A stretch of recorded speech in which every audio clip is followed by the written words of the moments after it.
नमस्कार, मी अभिजित करंडे। माझा विशेषमध्ये आपल्या सगळ्यांचं स्वागत। अच्छा है अभी तक तेरा कुछ नाम नहीं है, तुझको किसी मजहब से कोई काम नहीं है। जिस इल्म ने इंसान को तकसीम किया है, उस इल्म का तुझ पर कोई इल्ज़ाम नहीं है। तू बदले हुए वक्त की पहचान बनेगा, तू हिंदू बनेगा ना मुसलमान बनेगा, इंसान की औलाद है इंसान बनेगा। कायम 15 ऑगस्ट किंवा 26 जानेवारीला साहिर लुधियानवींच्या या ओळी कानावर रेंगाळत राहतात।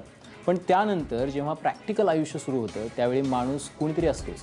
त्याला एक जात चिटकते, एक धर्म चिटकतो, त्याच्या समस्या, प्रश्न आणि त्या सोडवण्यासाठी माणसानं त्याच्या पातळीवर शोधलेली उत्तरंही। गेल्या अनेक वर्षांपासून मराठा समाजही प्रश्नांच्या साखळदंडात होता। त्याचा स्फोट कोपर्डीच्या बलात्कार प्रकरणानंतर झाला। त्यानंतर मागण्यांची यादी समोर आली, ज्यात ॲट्रॉसिटी, आरक्षण, शिक्षणाची मागणी अधोरेखित झाली।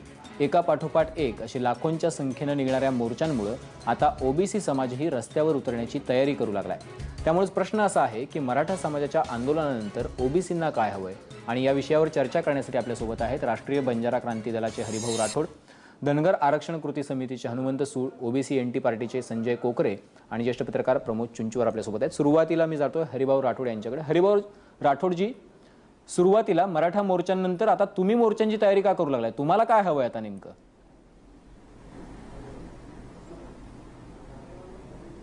नाही, आमचा मोर्चा जो नाशिकला झाला तो एका चिमुकलीवर जे बलात्कार झाला आणि त्या अनुषंगाने मी आजचा मोर्चा काढलेला आहे। दरम्यान काय झालं की हे जे अॅट्रॉसिटी ऍक्ट रद्द करा असं समोर आलेलं आहे। खरं म्हणजे मराठा समाजाचं असंही म्हणणं आहे की मी अॅट्रॉसिटी ऍक्ट रद्द करा असं म्हणत नाही, तर त्याच्यात सुधारणा झाली पाहिजे। तर सुधारणा कधी करू शकता तुम्ही? त्याच्यात सुचवलं पाहिजे की नेमकं काय सुधारणा आपल्याला हवंय। तर त्यामुळे तुम्ही अॅट्रॉसिटी ऍक्ट रद्द करा असं म्हणणं म्हणजे खुली परवानगी आपण कोणालाही देणं अत्याचार आणि अन्याय करण्यासाठी, त्यामुळे ते होऊ देणार नाही आम्ही। आणि दुसरं असं आहे की आम्ही ऑन द कॉन्ट्ररी भटकेमुक्त समाज आम्ही मागणी करतो की अॅट्रॉसिटी ऍक्टच्या दायऱ्यामध्ये आम्हाला आणा, कारण आमच्यावरच बऱ्याच वेळेस अन्याय होतो। आणि माननीय सोनिया गांधींनी नॅशनल ॲडव्हायझरी काउन्सिलमध्ये हे रिकमेंड केलेलं आहे की अॅट्रॉसिटी ऍक्ट याच्यामध्ये भटके समाजाला सुद्धा आणलं पाहिजे। आणि त्यामुळे हा मोर्चाचं आपण शक्यतो जोडू नये। पण काय झालं, कोपर्डीवरून जे काही सुरू झालं होतं मराठा समाजाचं आरक्षण, तर ते नंतर ते बाजूला राहिलं आणि नंतर मग आरक्षण तुम्ही सांगितल्याप्रमाणे आरक्षण आहे, अॅट्रॉसिटी आहे, शैक्षणिक आहे, हे सगळं पुढे आलेलं आहे। मी हरिभाऊ राठोड तुम्हाला थोडंसं थांबवून मी तुम्हाला पुन्हा एकदा टू दी पॉइंट विचारतो। अॅट्रॉसिटी कायद्यामध्ये बदल करण्याची मागणी आहे, कारण त्याचा गैरवापर होतोय, दुरुपयोग होतोय असा आरोप होतो आहे। तर त्याच्याबद्दल तुमचं काय मत आहे? त्याच्यामध्ये बदल व्हावा की न व्हावा?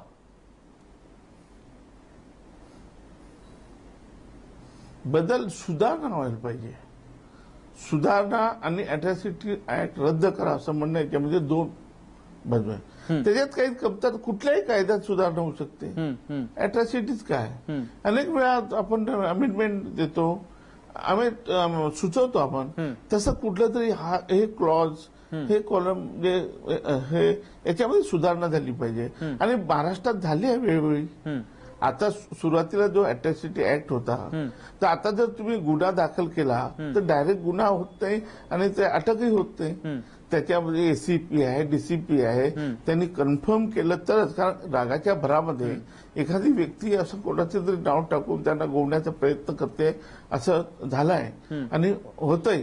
परंतु जनरली कॉमन सेन्स ही आहे की माणुसकी आणि माणसाचं कसं असतंय, गुन्हा पोलीस स्टेशनमध्ये कधी जातो, जोपर्यंत गुन्हा घडत नाही तोपर्यंत कुठलाही अॅट्रॉसिटी नाही, तुम्ही कुठलाही गुन्हा घ्या, सहजासहजी माणूस आरोप म्हणून कोणावर हे ठेवत नाही। ठीक आहे, मुद्दा तुमचा लक्षात आलेला आहे। मात्र अजून एक प्रश्न मला तुमच्यासाठी एक छोटासा प्रश्न आहे, तो असा आहे की मराठा समाजानं आरक्षणाची मागणी सुद्धा आग्रही मागणी केलेली आहे की आमच्या समाजाचे प्रश्न मोठे आहेत, शिक्षणाचा प्रश्न खूप गंभीर झालेला आहे आणि या समाजातल्या मुलांसाठी आणि नोकरीमध्ये आणि शिक्षणामध्ये आरक्षण दिलं पाहिजे। त्याच्याबद्दल तुमचं काय मत आहे? मग बिलकुल दिलं पाहिजे, मी कधी विरोध केला नाही। त्यांचं शैक्षणिक, त्यांना स्कॉलरशिप मिळाली पाहिजे, त्यांना सगळ्या प्रकारच्या सवलती मिळायला पाहिजे आणि वेगळं आरक्षण मागतात ते वेगळं दिलं पाहिजे. बरं, वेगळं आरक्षण प्रश्न मागतात, वेगळं असा आरक्षण. आहे हा, की कधी कधी ओबीसीचं आरक्षण द्या, बोला बोला. ते नाही ओबीसी मधून आरक्षण द्या हे जे म्हणतात ना, तर ओबीसी मध्ये त्यांना टाकायला आमचा विरोध आहे. बरं, कारण तुम्ही हे बघा, आरक्षण म्हणजे काय समजून घ्या. आरक्षण जेव्हा शाहू महाराजांनी 1902 मध्ये आरक्षण दिलं, तर त्यावेळेस सुद्धा लोकांनी त्यांना विचारलं, महाराजजी हे आरक्षण काय, आम्हाला समजून सांगा, आम्हाला समजत नाही आरक्षण. तर त्यांनी सांगितलं, बघा 2 घोडे आहेत, एक मजबूत घोडा आहे आणि एक दुबला पतला आहे. त्याला तुम्ही एका टोकरीमध्ये जर चणे खायला दिले, तो नॅचरली जो मजबूत घोडा आहे तो सगळे चणे खाईल. आणि मग ते जर ओबीसी मध्ये आले तर नॅचरली ते सगळं आरक्षण तिकडे घेऊन जाईल.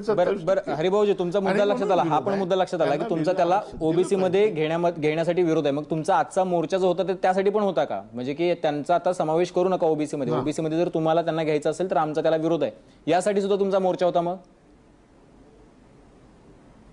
हो हो, योगायोगाने तोच विषय आला, अॅट्रॉसिटीचाही विषय आला. अॅट्रॉसिटी जे आहे रद्द करू नये, त्याची सुधारणा करावी.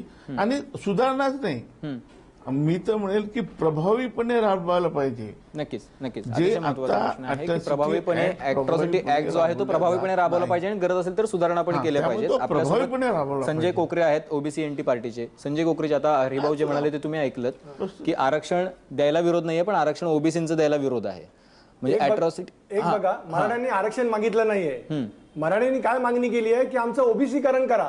आपण मराठ्यांची मानसिकता बघा, जे आज लाखोचे मोर्चे करतात, भावनाच्या जोरावरती काय किंवा तुमच्या आक्रमकतेवर, तुमच्या हिंसकतेवर मराठ्यांच्यावर निर्णय घेऊ जाऊ शकत नाही, हे हायकोर्ट बोललेलं आहे. हायकोर्ट काय बोलतं की आरक्षण हे कुठल्या जातीच्या विकासासाठी नाही, तर आरक्षण हे वरचढ जातीपासून संरक्षण देण्याकरता आहे. आणि मराठ्यांची मानसिकता काय आहे, आपण जर लक्षात घेतला महाराष्ट्राचा इतिहास, तर हाच मराठ्यांनी ओबीसींना आरक्षण देऊ नये म्हणून 1980 ते 1995 पर्यंत प्रचंड मोर्चे काढले या महाराष्ट्रामध्ये.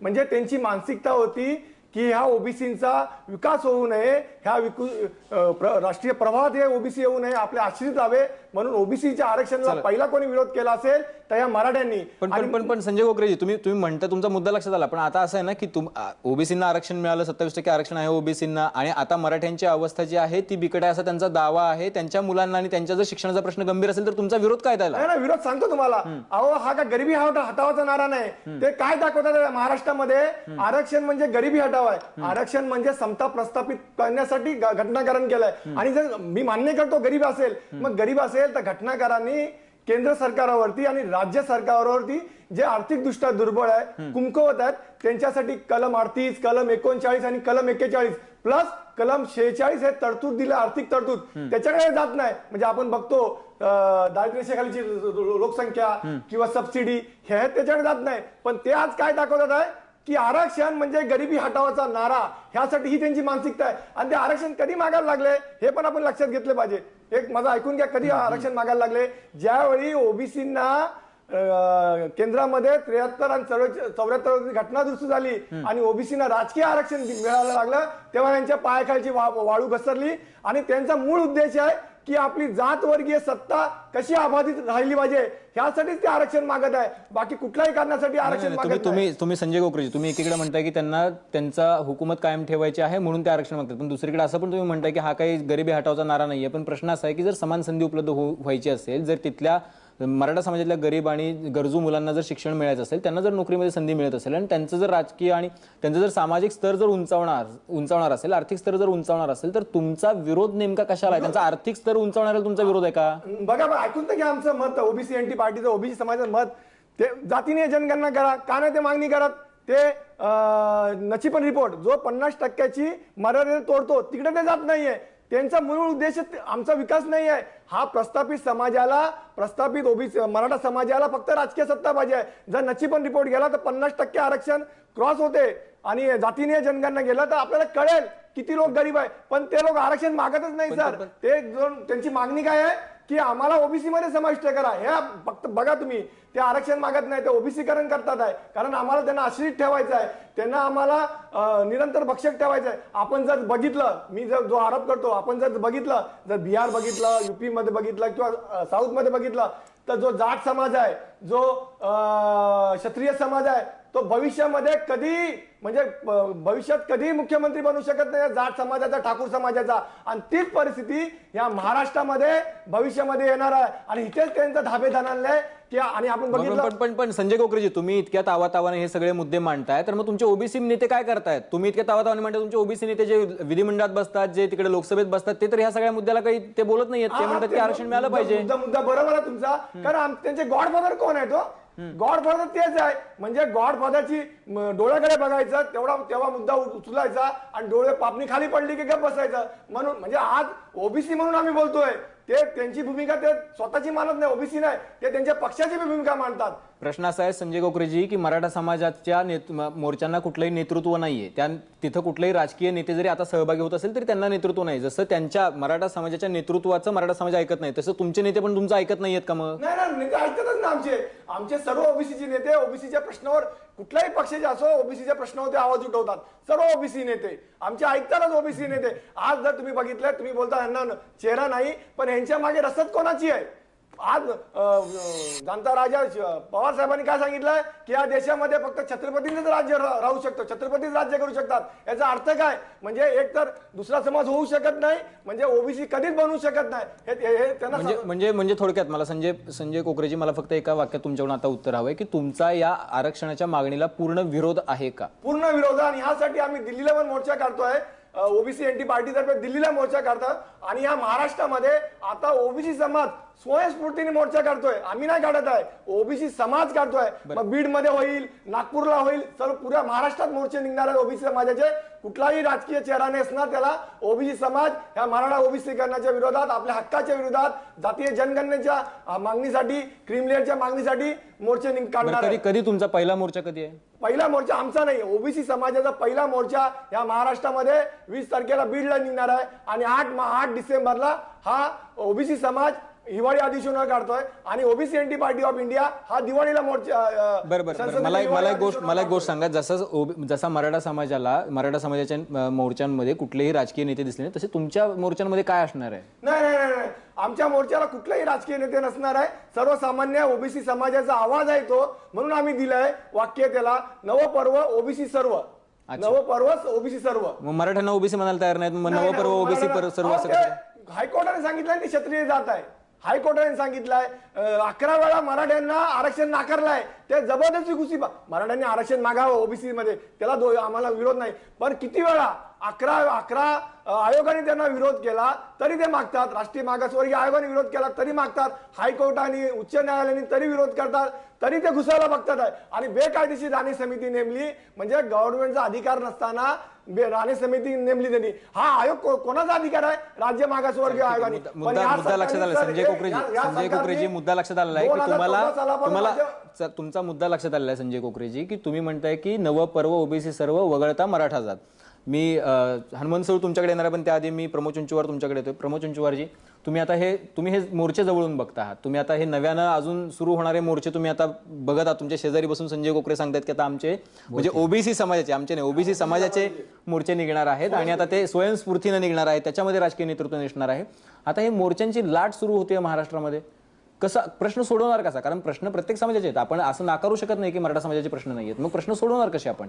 जर आपण जातींमध्ये असे मोर्चे निघायला लागले आणि एक भिंती उभ्या राहिल्या तर हा प्रश्न कसा सुटणार आहे? नाही, मला असं वाटतं की मोर्चा निघणं हा प्रश्न नाही आहे.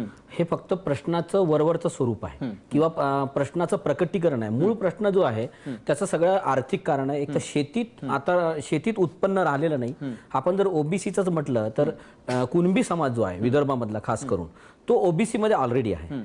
तरी सुद्धा शेतकरी आत्महत्या ज्या होत आहेत त्या 90% आत्महत्या ह्या कुणबी समाजाच्या, यवतमाळ जिल्ह्यामध्ये ज्या शेतकऱ्यांनी आत्महत्या केल्या त्यातले 90% लोक असे शेतकरी आहेत की ज्यांच्या जातीला आरक्षण आहे. त्यामुळे पश्चिम महाराष्ट्र किंवा मराठवाड्यातल्या मराठ्यांना असं वाटतंय की आरक्षण मिळालं तर माझा प्रश्न सुटणार आहे. त्यांनी जर बाजूच्याच विदर्भातल्या, यवतमाळ आणि विदर्भातल्या सगळ्यात कुणबी समाजाची अवस्था बघितली तर प्रश्न, आणि त्यांना दुसरीकडे काय झालं की शेतीत उत्पन्न संपलं आणि सरकारी नोकऱ्याही संपलेल्या आहेत. म्हणजे जो आरक्षित वर्ग आहे आज त्यालाच नोकरी नाहीये, तर त्यामुळे जो ओपन वर्ग आहे त्याला तर नोकरी मिळणं आणखी कठीण झालेलं आहे. तर हा जो प्रश्न आहे, आता कांदा जर 50 पैसे किलोने विकावा लागत असेल, मागच्या वर्षी तूर डाळ 200 रुपये किलोपर्यंत गेली म्हणून शेतकऱ्यांनी महाराष्ट्रात तूर डाळ लावली, तर आज ती जवळपास 50 रुपयापर्यंत खाली घसरलेली आहे. अशी परिस्थिती आहे. म्हणजे तूर डाळ येण्याच्या आधी आपल्याला त्याचा भाव मिळणार नाही या निराशेत महाराष्ट्रातला शेतकरी गेला. तर हा जो शेतकरी आहे तो बहुसंख्येने ओबीसी आहे किंवा इकडे पश्चिम महाराष्ट्र आणि मराठवाड्यामध्ये तो मराठा आहे. तर हे जे नैराश्य आहे ते नैराश्य आणि ही जी हतबल आली होती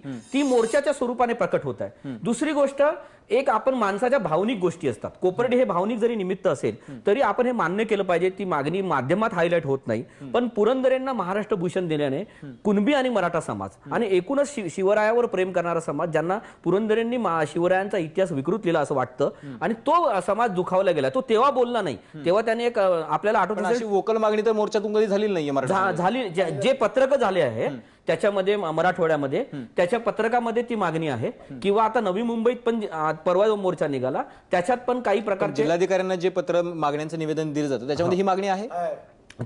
ते निवेदन मी स्वतः वाचलेलं नाही आहे, परंतु त्याच्या ज्या बातम्या आल्या मोर्चाच्या की जे फलक होते किंवा जे पत्रक त्यासाठी छापलेले होते किंवा जे फलक हातात घेऊन फिरत होते त्याच्यावर त्या प्रकारची मागणी होती. आणि बाकी ज्या संघटना आहेत, ज्या संघटना या मोर्चाचं पडद्यामागून आयोजन करतात, त्या संघटनांच्या नेत्यांनी ही मागणी वेळोवेळी लावून धरलेली आहे किंवा त्यांचे जे थिंक टँक आहे त्यांनी पण वर्तमानपत्रामध्ये या विषयाचं लेख लिहिलेला आहे. तर एकीकडे आर्थिक प्रश्न आहे, दुसरीकडे भावनिक आहे आणि तो समाज हतबल होता. म्हणजे ओबीसी असतील किंवा आपण या प्रश्नांसाठी काहीच करू शकत नाही, कारण आपल्याच नेत्यांनी आपली फसवणूक केली. काँग्रेस राष्ट्रवादीमध्ये सगळे मराठा लोक होते सत्तेमध्ये, तरी 15 वर्ष हे लोक आपले प्रश्न सोडवू शकले नाही. हे नैराश्य होतं. त्या नैराश्यातून त्यांनी बदल केला. त्यांना वाटत होतं की हे सरकार तरी आपलं सोडवेल, पण याही सरकारने आपले प्रश्न सोडवले नाही. या नैराश्याला आता कुठेतरी जागा मिळत आहे मोर्चाच्या रूपात. पण म्हणूनच मी तुम्हाला विचारू इच्छितोय, तुम्ही राजकारण पण जवळून बघता आहात, तुम्ही हा अभ्यास करता आहात, तर प्रमोद चिंचवडजी माझा प्रश्न अतिशय सोपा आहे. पुन्हा एकदा मी तुम्हाला विचारतो की प्रश्न सुटणार कसा? जसा मराठा समाजाचा प्रश्न तुम्ही म्हणलात की ॲग्रेरियन क्रायसिस आहे, तो सगळ्यांना माहिती आहे, गेल्या 20 वर्षांपासून आहे. नोकऱ्या कमी आहेत, सगळ्यांना माहिती आहे की नोकऱ्यांमध्ये संधी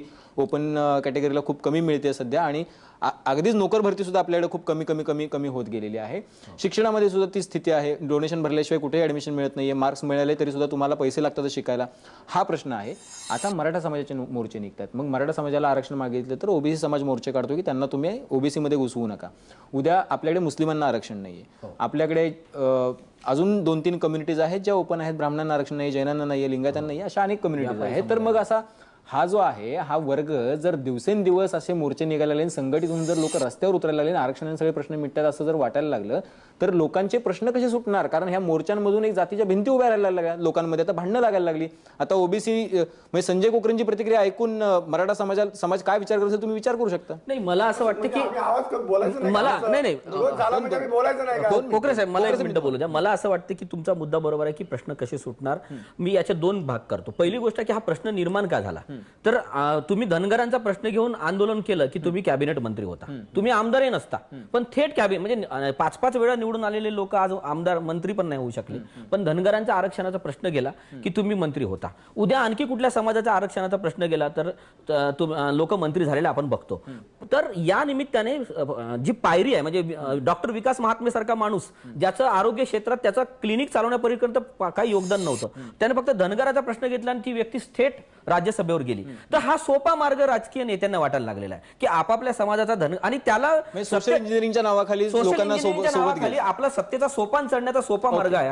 आणि त्याला राजकीय नेते जे असतात, राज्याचं नेतृत्व करणारे, ते प्रमोट करतात. आणि त्याच्यामुळे ह्या जातीच्या भिंती उभ्या करण्यामागे भले राजकीय नेते नसतील, पण सामाजिक नेतृत्व ज्या जातीचं ज्याच्या लोकांकडे आहे ते यामागे नक्की आहे. चला, आणि याचा तोडगा मला असं वाटतं की जोपर्यंत शेतीमध्ये क्रांतिकारी बदल होणार नाही, तोपर्यंत होल्डिंग नुसार आपल्याला उत्पन्न मिळणार नाही, तोपर्यंत हे प्रश्न चिघळत जाणार आहे. धनगर आरक्षण समितीचे हनुमंत सूळ आहेत आपल्यासोबत. हनुमंत सूळजी, आता तुम्ही चर्चा बरीच वेळ झाला ऐकता आहात, सगळ्यांच्या भावना तुम्ही ऐकलेल्या आहेत की आता जसं म्हटलं की नेते जे आहेत त्यांना मंत्रिपद मिळतात, त्यांचे प्रश्न सुटतात, पण समाजाचे प्रश्न कायम राहतात. आता मराठा समाजाने मोर्चा काढलेला आहे. धनगरांची मागणी तर धनगर समाजाची मागणी ही तर खूप पूर्वीपासूनची आहे. म्हणजे इलेक्शनच्या आधी तर 6 महिन्यात तुम्हाला एसटी मध्ये शेड्यूल ट्राईब्स मध्ये टाकतो असं सांगितलेलं होतं. आता अजून तो प्रश्न मार्गी लागलेला नाहीये. तर आता मराठ्यांचा मोर्चा ज्या पद्धतीने निघतोय त्या पद्धतीने आता परत ओबीसी समाज रस्त्यावरती उतरतोय. आता तुमची भूमिका काय असणार या सगळ्यामध्ये?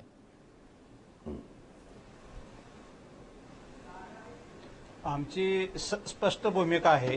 स्पष्ट भूमिका अशी की जे आता बोलले त्यांनी जे सांगितले की आंदोलन करायचं आणि लगेच आमदार व्हायचं, मंत्री व्हायचं, तर तसं नाहीये.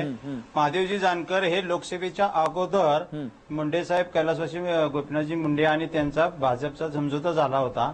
त्यामध्ये त्यांना मंत्रीपद, खासदारपद अनेक पद देतो म्हणून असं लेखी दिलेलं आहे त्यांच्याकडं. आणि ते त्यांना राष्ट्रीय समाज पक्ष हा देश पातळीवर त्यांचा पक्ष आहे आणि पक्ष म्हणून त्यांना ते मंत्रीपद मिळालेलं आहे. त्यांना धनगर समाजाचे नेते म्हणून त्यांना ते पद मिळालेलं नाही. हा मुद्दा आहे. तो मुद्दा आहे. मी तुम्हाला प्रश्न विचारला की काय करणार आहात तुम्ही, काय करणार, तुमची भूमिका काय आहे? तुमची भूमिका काय? माझा प्रश्न थेट आहे, तुमची भूमिका काय आहे? हा ते सांगतो ना. आमची भूमिका सरळ आहे. मराठा समाजाला आरक्षण देण्याबद्दल आमचे काय म्हणणं नाहीये. बोला. हा, तर आमचं म्हणणं असं आहे की जी घटनेमध्ये डॉक्टर बाबासाहेब आंबेडकरांनी जी घटना लिहिली त्या घटनेचं जर स्वातंत्र्य मिळाल्यानंतर, ते स्वातंत्र्य झाल्यानंतर जर व्यवस्थितपणे त्याचं कारवाई केली असती तर हे आंदोलन आता अशी झाली नसती. त्याचं कारण असं झालंय की जर आमचं आरक्षण सुद्धा घटनेप्रमाणे दिलं असतं तर आज आम्हाला आंदोलन करायची गरज लागली नसती. आणि आमचंच आंदोलन म्हणजे मी तुम्हाला ठामपणे सांगतो की आम्ही असं आंदोलन केलं की आमचे सर्वपक्षीय नेते म्हणा किंवा सर्वपक्षीय समाज त्यामध्ये आमच्या आंदोलनात होता, म्हणून आमचं आंदोलन यशस्वी झालं.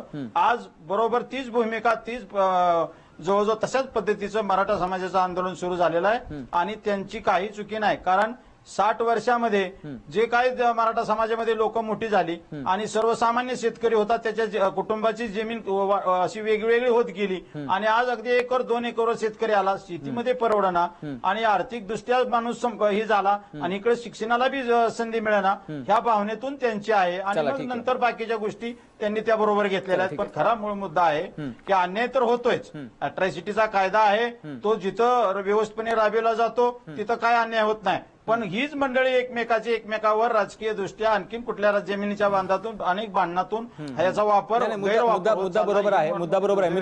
मी हनुमंत सोळजी तुमच्याकडे येतो. इलेक्ट्रिसिटी बद्दल बोलायचा विषय नक्की मी तुमच्याकडे येतो. तुमचा मुद्दा लक्षात आलेला आहे. हरिभाऊ राठोड आपल्यासोबत आहेत. हरिभाऊ राठोडजी, आता ओबीसी एनटी पार्टीने घोषणा दिली आहे की नवं पर्व ओबीसी सर्व, पण बाकीचे जे आहेत आता हनुमंत सूळ जे बोलतायत किंवा तुम्ही म्हणतायत की मराठा समाजाला आरक्षण द्यायला आमचा विरोध नाहीये, मग तुम्ही आता संजय कोकरे जे म्हणतायत त्याच्या सोबत आहात की नाही आहात?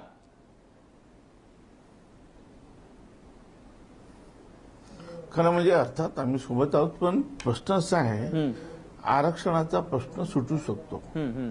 मराठ्याचा सुटू शकतो, धनगराचा सुटू शकतो, परंतु खरी चर्चा जी आहे ना ती राजकीय अँगलनी होते. एक साधा उदाहरण देतो, तुम्हाला सगळ्यांना माहिती आहे, आपल्याला सगळ्यांना माहिती आहे.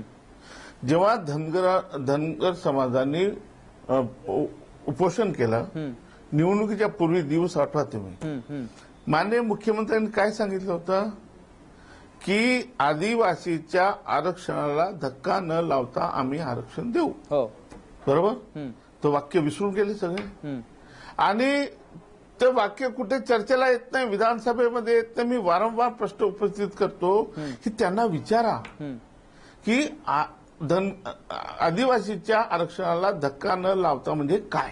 त्याचं उत्तर कोणीतरी मागितलं पाहिजे. पत्रकार मागत नाही, कोणी विचारत नाही. साहेब, मी तुम्हाला सांगतो, गेले 20 वर्ष मी याच विषयावर काम करतोय. म्हणूनच मी हरिभाऊ तुम्हाला विचारू इच्छितो. आता तुम्ही मूळ मुद्द्यावर आलेला आहात. आता तुम्ही मूळ मुद्द्यावर आलेला, मी तुम्हाला विचारू इच्छितो. नाही, एक सेकंद. आता तुम्ही मुद्द्यावर आलेला आहात, जसं तुम्ही म्हणता की त्यांना कोणी विचारत नाहीये की हे कसं. एकच माझा ऐकत हा, हे 20 वर्षांपासून तुम्ही अभ्यास करताय, कुणीही सरकारला जसं विचारत नाही की त्यांना कसं आरक्षण मिळणार हे, जसं त्यांना कोणी विचारत नाही. 20 वर्षापूर्वीच मी धनगराच्या आरक्षणाचा तोडगा काढला होता. मराठाच्या आरक्षणाचा सुद्धा तोडगा माझ्याकडे आहे. काय तोडगा त्याला महाराष्ट्राला एकदा सांगून टाका. तेही कायद्यात बसण्यासारखं सांगून टाका. मी इथे सांगणार नाही, मुख्यमंत्र्यांच्या कानात सांगेल जे काही संबंधित आहे ना. नाही, आज जे काही चालू आहे ना, माझं जर हरिभाऊ राठोड जी, तुम्ही जबाबदार लोकप्रतिनिधी आहात, तुम्ही राष्ट्रीय बंजारा क्रांती दलाचे प्रमुख आहात, ऐका आमदार आहात, लोकप्रतिनिधी आहात, आमदार आहात, तर तुम्ही महाराष्ट्रात इतका मोठा जनक्षोभ उसळलेला असताना या समाजाचा प्रश्न सुटू शकतो, तर तो फॉर्म्युला काय तुम्ही सांगायला पाहिजे खरं तर एबीपी माझाच्या माध्यमातून. आणि मुख्यमंत्र्यांच्या कानापर्यंत तो पोहोचणार आहे ना, एबीपी माझाच्या माध्यमातून तो पोहोचेल ना. कोणी वाचत नाही, कोणी बघत नाही, पोचेल. मी सांगतो तुम्हाला, एक दोनच मिनिट तुमचे घेतो. हे बघा, जेव्हा मंडल आयोगने 27% आरक्षण दिलं होतं, त्यामध्ये एल.आर. नाईक नावाचे एक गृहस्थ होते सदस्य. ते म्हणाले की मंडल जी ये आप ठीक नहीं कर रहे हो, इसको आप 2-3 भागों में बांट दीजिए ओबीसी को, आरक्षण को. तर त्यावेळेस ते म्हणाले नाही, अभी तो बहुत मीटिंग हो गया, अभी आप साइन कर दो. त्यांनी 1 महिना साइन केली नव्हती. त्यानंतर तोच प्रश्न माननीय व्हीपी सिंगांनी 10% इकॉनॉमिकली विकर सेक्शनला दिला. त्यानंतर हा प्रश्न चॅलेंज झाला सुप्रीम कोर्टात. सुप्रीम कोर्टचा इंदिरा साहनी वर्सेस भारत सरकार ही केस कोणी वाचतो का? म्हणजे मला कोणाला दोष द्यायचा नाही, सरकार तरी बघतो का? मग असं जर सुप्रीम कोर्टाने काही डायरेक्टिव्ह दिले होते, ते जरी आपण केलं असतं तर हा प्रश्न राहिला नसता. आता माझा पुन्हा एकदा प्रश्न आहे, एनसीबीसीने 1.5 वर्षापूर्वी सांगितलं, तो रिपोर्ट कोणी बघितलाय का? हरिभाऊ राठोडजी, मी तुम्हाला 2 सेकंदासाठी थांबवतो. मुद्दाम मी तुम्हाला पुन्हा एकदा विचारतो, लाखो लोक बघतायत, मुख्यमंत्र्यांच्या कानात सांगण्यापेक्षा इथं सांगितलं तर तो समाजाला पण समजेल आणि लोकांनाही समजेल, पत्रकारांना समजेल, अभ्यासकांना समजेल, विचारवंतांना समजेल आणि मुख्यमंत्र्यांना पण समजेल. तर तो तोडगा काय एकदा सांगून टाका ना, आपल्याकडे वेळ कमी आहे. नाही, त्याच्यासाठी तुम्ही एनसीबीसीचा रिपोर्ट बघा. का नाही बघितलं? या देशामध्ये मागासवर्गीय आयोग आहे आणि ते आयोग ऍक्ट प्रमाणे झालाय. National backward class commission act 1993, त्याच्यामध्ये एक क्लॉज आहे की what ever the recommendation report of the commission will ordinary B binding on the government. का नाही 1.5 वर्ष झालं कोणी बघितलं? मी ते नेटवर टाकलंय, त्याची चर्चा करतो, मी अनेक वेळा लेख लिहितो, मी लोकांशी बोलायचा प्रयत्न करतो, परंतु पॉलिटिकल लोक म्हणतात हरिभाऊ नाही यांना टच करू नका.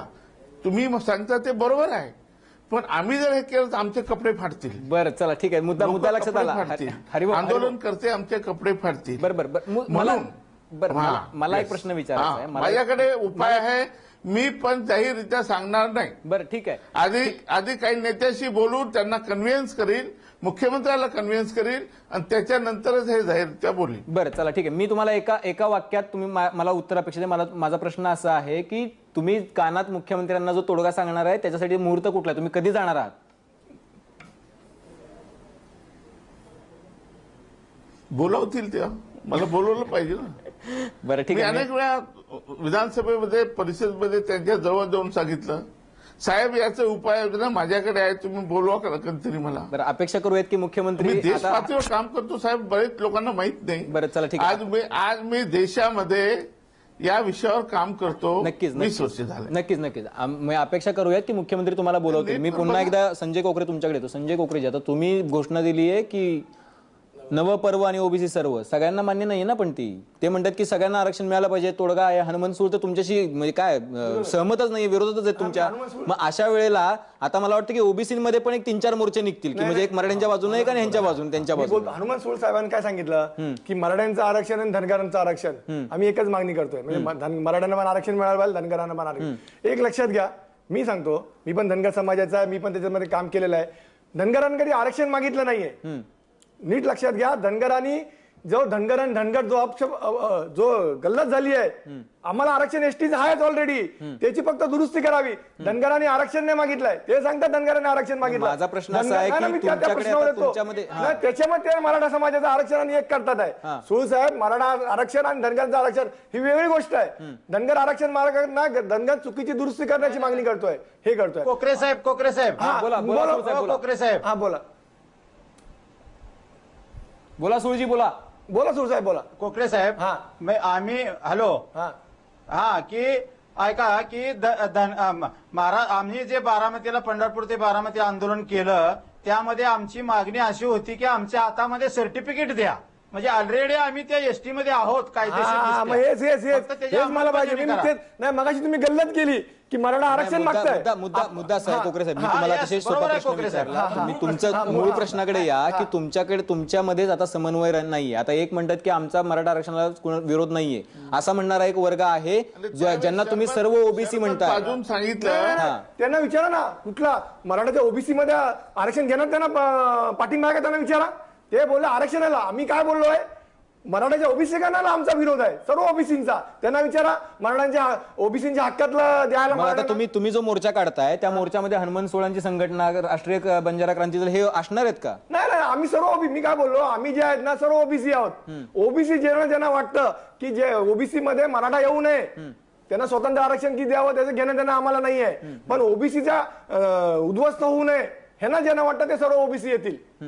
मग कोणी आम्ही कोणाला बोलत नाही. म्हणजे आता अजून एक ओबीसीची नवीन व्याख्या संजय कोकरेंनी निर्माण केलेली आहे. म्हणजे आपण विचारू ना सूर साहेबांना विचारू. सूर साहेब तुम्ही जाणार आहात का मोर्चाला? संजय कोकरेचा मोर्चा काढणार? मी नाही काढणार आहे. तुम्ही असं बोलू नका. ठीक आहे. जो ओबीसी समाज जो मोर्चा काढणार आहे, स्वयंस्फूर्तीने मोर्चा काढणार आहे असं जे संजय कोकरे सांगतायत, त्या मोर्चाला तुम्ही जाणार आहात? नाही, आम्ही बोलवतच नाही कोणाला. आम्ही काढणार मोर्चे, आम्ही काढणार मोर्चे, आम्ही काढू मोर्चे, आम्ही काढू मोर्चे, काढू बोलतो सर्वांचा पाठिंबा. आम्ही सगळे सोबत राहू, सोबतच. आमचे राष्ट्रीय नेते आहेत राठोड साहेब, भटक्यांचे बहुजनांचे नेते आहेत ते आमचे. आणि आतापासून नेते आम्ही पूर्वीपासून. मुद्दा चांगला आहे की मगाशी आजच जाहीर केलाय. बरं मुद्दा चांगला आहे की किमान मगाशी 2 गट होते, आता 1 गट झालेला आहे, काय हरकत नाहीये. म्हणजे ठीक. संजय कोकरेजी, माझा आता पुढचा एक छोटासा प्रश्न आहे, वेळ संपत आली, 1 मिनिट राहिला, मला 30 सेकंद मला परत प्रमोद चिंचवार यांच्याकडे जायचं आहे. मला सांगा की आता तुमच्या नेत्यांना ही तुम्ही मागणी करायला कधी सांगणार आहात? तुमचे ओबीसी नेते मंत्री आहेत, आमदार आहेत, खासदार आहेत, ते याच्यावरती असं नाहीत बोलत आहेत काही? नाही बोलणार ना, म्हणून ते बोलणारच नाही. कारण त्यांच्या मी मगाशीच बोललो का नाही, गॉडफादर त्यांचे दुसरे असले कारण ते बोलणार नाही. परंतु आम्ही बोलतोय ना, सरकारने आम्हाला बोलवावं, राठोड साहेबांना बोलावं, ओबीसीचे जे मोर्चे काढतात त्यांना बोलावं, त्यांच्याशी. आणि आम्ही तोडगा देतोय. जसे राठोड साहेब बोलले ना तसे आम्ही मराठा आरक्षणाला तोडगा आम्ही पण देतो. आमच्याकडे पण प्रोजेक्ट आहे, पण त्याच्याकडे त्यांना जायचंच नाही. मराठा समाजाला आरक्षण, म्हणून मगाशी बोललो, मराठा समाजाला आरक्षण नको आहे, ओबीसीकरण करायचं आहे. कारण त्यांना त्यांची जात वर्गीय सत्ता, कारण त्यांचा मेन उद्दिष्ट ना, आम्ही खुपतो कुठे, त्यांच्या शेतामध्ये राबणारे आम्ही त्यांच्या बरोबरी आलो ना, तिथे त्यांना खुपतंय. मुद्दा असा आहे ना की आता या मुद्द्यावरती खरं तर उत्तर द्यायला मराठा समाजाकडून इथं कोणी नाहीये, त्याच्यामुळे त्याच्यावरती जास्त बोलणं हे एक महत्वाचा मुद्दा मला बोला. राठोडजी बोला. महत्वाचा मुद्दा बोलतो. काँग्रेस पक्षांनी मान्य सोनियाजी गांधींनी या देशातल्या सगळ्या समाजाची लोकजनगणना केलेली आहे. ती जनगणना तुम्ही जाहीर करा, सगळे प्रश्न मिटतील. चला ठीक आहे, ती जनगणना जाहीर करा. मोठा केलेली आहे, सगळ्या पक्षांनी जे उपलब्ध आहे ती जाहीर करा, आरक्षणाचे प्रश्न सगळे सुटतील. चला, ही खूप महत्वाची मागणी आहे. प्रमोद चिंचवार, तुम्हाला असं वाटतं का की तुम्ही इतकी वर्ष आता दिल्लीत पण तुम्ही पत्रकारिता केलेली आहे, इतक्या सगळ्या सरकारांनी, म्हणजे वाजपेयींचं सरकार आलं, त्याच्या आधी काँग्रेस सरकार होतं, आता त्याच्यानंतर परत 15 वर्ष युपीएची, 10 वर्ष युपीएची, आणि आता परत मोदींचं सरकार आलंय, असं होऊ शकतं आणि याच्यावर तोडगा निघू शकतो? नाही, जातनिहाय जी जनगणना झाली त्याच्या मागे ओबीसी समाजाची मागणी असे की तुम्ही एकदा सांगून जनगणना केली की तुम्ही लोकसंख्या जाहीर करणार आहात आम्ही, तर मग आता तुम्ही तो रिपोर्ट का दडवलेला आहे? कारण त्या रिपोर्टचे बाकीचे सगळे पैलू जाहीर झालेले आहेत जनगणनेचे, फक्त जातीची आकडेवारी जाहीर झालेली नाहीये. ती जाहीर करणं हे कुठल्याही राजकीय सत्तेला परवडणार नाही, म्हणून ते जाहीर केलं जात नाही. म्हणजे समाजापेक्षाही मग पुढे त्या जाती आपापला राजकीय वाटा मागायला लागतील आणि ते राजकीय नेत्यांसाठी डोकेदुखी होणार आहे. पण दुसरी गोष्ट, कोकरे साहेब जे म्हणतात की ओबीसी नेते त्यांचं ऐकत नाही किंवा ओबीसीचं ऐकत नाही आणि ओबीसीचा मोर्चा मराठ्यांच्या मोर्चा इतका भव्य आणि विशाले होणार नाही, कारण माणसं जातीच्या नावावर एक येऊ शकतात पण समूहाच्या नावावर एक येणं कठीण असतं. म्हणून हे जे एवढे ओबीसीचे नेते आहेत, नाना पटोले भाजपचे खासदार आहेत, ते अन्य प्रश्नावर बोलत असतात, पण जातनिहाय जनगणनेच्या प्रश्नावर आजपर्यंत कुठल्याही पक्षाच्या ओबीसीने संसदेमध्ये मुद्दा नाही उचललेला. तर त्याच्यामुळे माझं स्वतःचं मत असं आहे की एकदा तरी जातनिहाय जनगणना एकदा सत्य येऊ द्या पुढे, की जे एखाद्या समाजाला वाटते की आम्ही 25% आम्ही मेजॉरिटी आम्हाला वाटेल तसं होईल, किंवा एखादा समाज स्वतःला अल्पसंख्य समजतो, कळू द्या देशाला ही वस्तुस्थिती. इंग्रजांनी केली होती तशी जातनीय जनगणना. तर मला असं वाटतं या निमित्ताने जर जातनीय जनगणनेचे आकडेवारी आले तर नियोजन करण्यासाठी सुद्धा आणि बजेट सुद्धा दिलं जातं या देशाचं, जातनीय दिलं जातं ते सोपं जाईल. ते आपल्याला सोपं नक्की नक्की सोपं जाईल. आता प्रश्न खूप गंभीर झालेला आहे की आता पण कार्यक्रम आपली वेळ पण संपलेली आहे. मुद्दा असा आहे की राजकारणात कुठले ऍक्सिडेंट नसतात, देर आर नो ऍक्सिडेंट्स असं म्हटलं जातं. त्याच्यामुळे हे रिपोर्ट जे दडवले गेलेत किंवा हे रिपोर्ट जे बासनात बांधून ठेवलेले आहेत त्याच्या मागे सुद्धा कुठला अपघात नाहीये किंवा कुठलाही कोइन्सिडन्स नाहीये, योगायोग नाहीये. हे सुलझाव हुआ राजकारण ज्याला म्हणतात ते तसं आहे. त्याच्यामुळे हे सगळे आकडे बाहेर येतील आणि हे सगळं वातावरण निवळून जाईल आणि या सगळ्याचा निचरा होईल असं म्हणणं थोडंसं धाडसाचं ठरेल. पण मुद्दा असा आहे की आता मोर्चांमागे मोर्चे निघू लागलेले आहेत, भिंती उभ्या राहू लागलेल्या आहेत. त्यामुळे राजकीय नेतृत्वानं याची दखल गांभीर्यानं घ्यायला पाहिजे, इतकंच. आपण सगळ्या मान्यवरांनी विशेषसाठी वेळ दिला त्याबद्दल धन्यवाद. तुम्ही पाहत राहा एबीपी माझा.